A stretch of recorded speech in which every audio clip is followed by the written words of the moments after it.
right, so here we go. We're going to be setting up the hosting right now for you. So if you're savvy, you want to do this yourself, by all means, what you got to do is just log into the back end of your account. So we're going to use that same account we set up before with tester at jdwebpartners.com. Now what I've done is I've gone ahead and I've already set up the hosting inside, so you'll see this in your own account. It will actually say, once we've got you set up, it'll say membership hosting 1, and there'll actually be a second one because you get 2 accounts with the membership.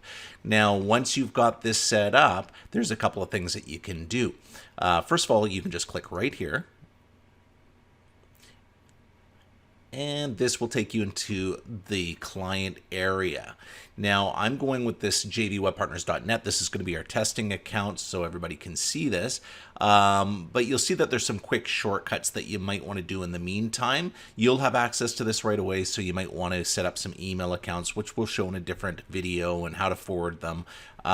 We can show you a couple of other things, but the purpose of this video is to access your cPanel. So you just got to go over right here where it says log in to cPanel.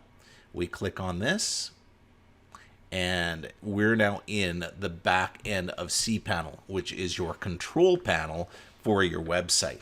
Now there's lots and lots of different things that we can again go over later on, but for now we are going to do this for people who want us to do this.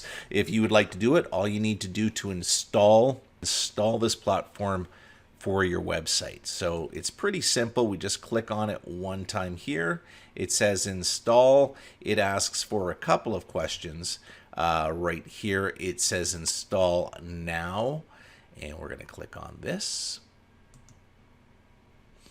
Now it says choose installation URL. We've already set up the SSL, which is the certificate to make this into a secured site. I'll show that in another video. At this point, you'll see that that's the selection you want. If you're savvy enough, you'll know what to do here for now. If you're just learning, just leave it as is. The site name, you can change it to whatever your company is. This can all be edited within the site as well. Site description. And then down here it says admin. Now it sets some pretty solid security usernames and passwords here. If you're one for writing them down, then I suggest you definitely do that with this, or you can always put in a username that you'll be familiar with and that you remember when you go to log in. So remember, there's a lot of different logins when it comes to websites, and so you'll want to make sure that you choose something that you remember. So for your WordPress login, I'm going to just call mine admin. And then I'm going to come up with my own password for testing purposes. We'll make this real simple. And I'll just repeat that.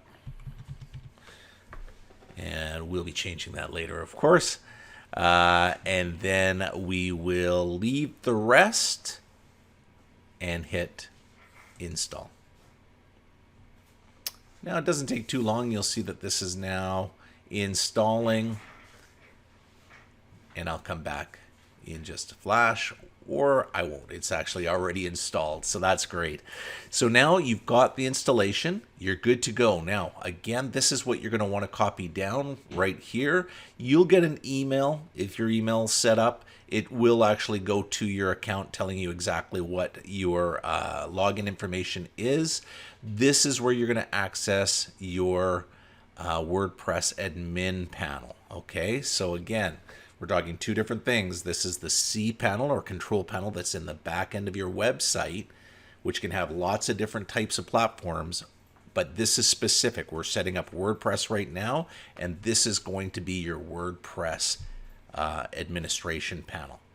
All right, so we're going to click on that right now.